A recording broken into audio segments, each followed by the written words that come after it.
Welcome to this explainer. Today, we're going to dive right into one of modern history's absolute biggest mysteries. We're talking about how a tense, global standoff, one that basically every expert expected to last forever, suddenly vanished. Just almost overnight, we're unpacking the end of the Cold War. To really wrap our heads around the magnitude of this, we kind of have to jump back to 1945. Following World War II, the United States and the Soviet Union emerged as the world's two undisputed superpowers. Now, their shared fight against Germany and Japan had, well, it really just hit the pause button on their ideological differences. Once the dust settled, the globe was totally divided. After suffering a truly staggering 24 million military and civilian deaths in the war, the Soviet Union created a massive buffer zone. You know it as the Iron Curtain, a wall of satellite communist states across Eastern Europe meant to protect itself. And for decades, these two powers were just locked in this intense ideological struggle. And the sheer scale of the terror that defined this era? It is hard to overstate. By 1985, the existential stakes were terrifyingly high. Through a massive, relentless arms race, the two rival superpowers possessed a combined total of 60,000 nuclear warheads. 60,000! That was more than enough firepower to completely wipe out all life on the planet multiple times over. This wasn't your conventional war fought on battlefields. It was a constant, looming, everyday threat. So what was this global staring contest really about? On one side, you've got American free market capitalism and freely elected democracy. On the flip side, you have Soviet communism, which meant a state-controlled, planned economy, limited free speech, and strict dictatorial control over pretty much all production and distribution. This division felt incredibly permanent. It was an entrenched reality for generations. But then, by 1991, the Soviet Union dissolved completely. The war ended without a single battlefield conflict between the two nations. No way, right? To figure out exactly why this monolithic structure collapsed so suddenly, we're going to conduct a sort of historical autopsy to answer our core question. Did economics actually end the Cold War? Here's the roadmap for our explainer today. 1. The 46-year freeze. 2.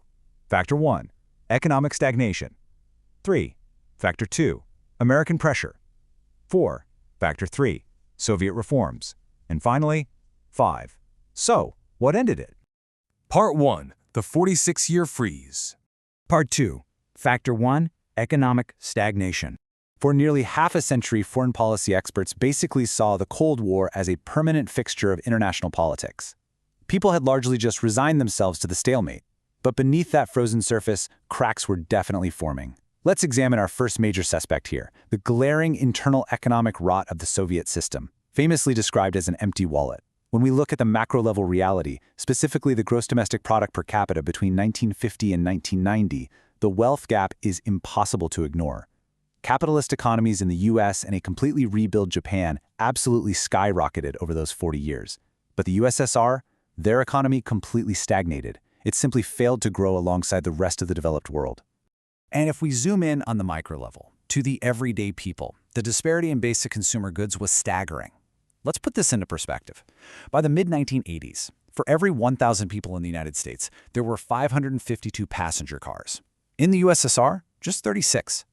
For televisions, it was 811 in the US compared to just 314 in the Soviet Union. So the crucial takeaway is that this wasn't just some abstract economic theory. This was daily life. It proved the Soviet state simply couldn't adequately supply its citizens with the basic items that Americans just took for granted.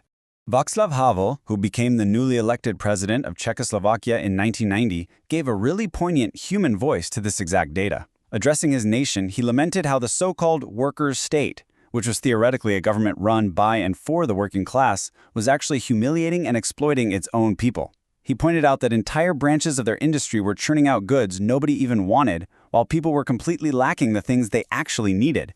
He called it what it was, a completely obsolete economy. Part 3. Factor 2. American pressure.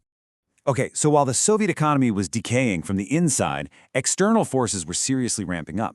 This was driven primarily by U.S. President Ronald Reagan, who flat out refused to accept the long-standing stalemate. Unlike the leaders before him who sought détente, improve relations, Reagan aggressively turned up the heat. When he took office in 1981, he kicked off a massive military buildup, more than doubling annual defense spending from $138 billion to $304 billion. In 1983, he directly confronted the Soviets rhetorically, famously labeling them an evil empire. That same year, he proposed the Strategic Defense Initiative, or Star Wars, a space-based missile defense system.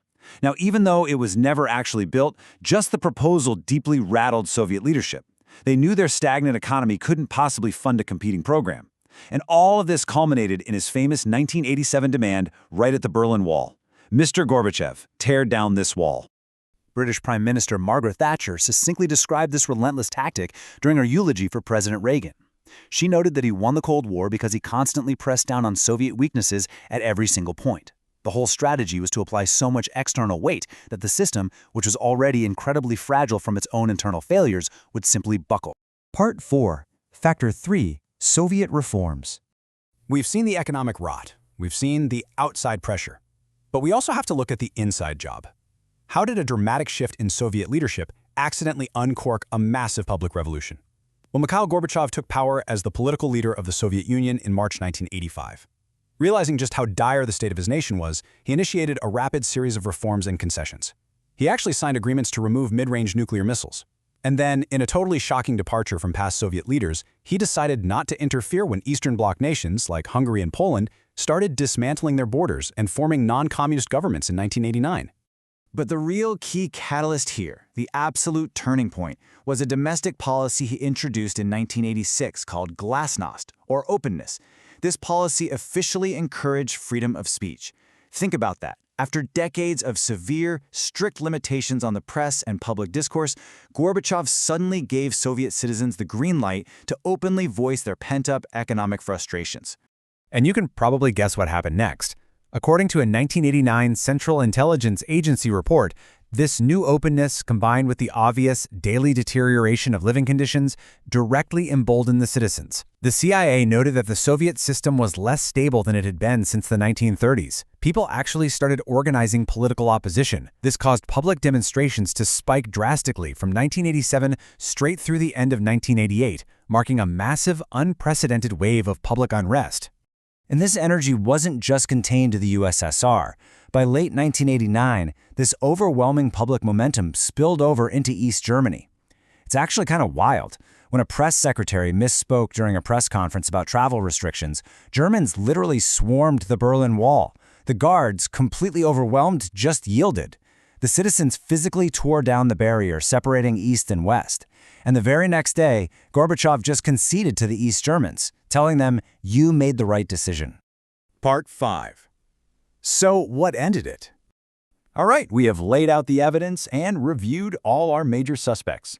To wrap up our historical autopsy, we have to return to our guiding question. Ultimately, was it the massive economic disparity, that empty wallet, that truly killed the Cold War? Or was it the political maneuvering by leaders like Reagan and Gorbachev? Well, the answer, beautifully revealed by the history, is that it was a perfect storm. First, the sheer economic failure of the planned economy created a fatal internal vulnerability. They simply could not compete or provide for their own people. Second, Reagan relentlessly pressured that exact economic vulnerability from the outside by forcing a highly costly arms race and outright rejecting the status quo. And finally, Gorbachev ultimately exposed that vulnerability from within by introducing glasnost. That policy handed the incredibly frustrated citizens the exact tools they needed to organize, to protest, and to permanently break the system.